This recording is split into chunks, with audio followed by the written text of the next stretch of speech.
po tayong maimbita dito sa malapit dahil alam naman nyo ngayon, Pasko ng Pagkabuhay, ang lahat po ng parokya ay busy. Napakiusapan lang po natin ang ating panauhing pare ngayon dahil wala po siyang parokya.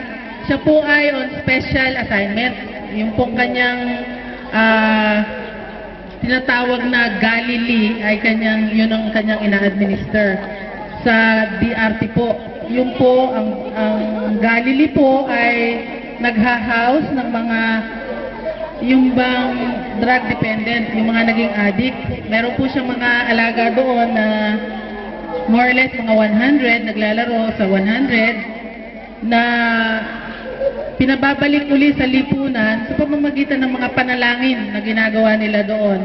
Wala silang treatment doon. Puro panalangin at mga exercises na ginagawa nila.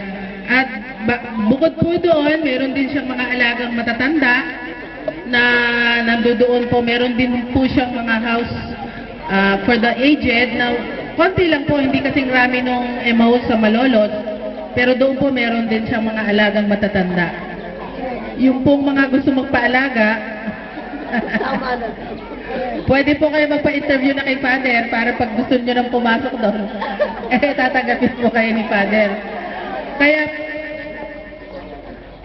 Kaya po, yung mga nakakaluwag dyan, nananawagan po kami, bukas po ang kanilang institusyon sa ipagkakaloob ninyong mga tulong dahil sila po, ang Galilee po ay nabubuhay lamang sa tulong ng mga may bukas palad ng mga mamamayan, mananampalataya at ng ating pamahalaang panglalawigan. Meron daw pong aalis na, ano pa yung plate number kita?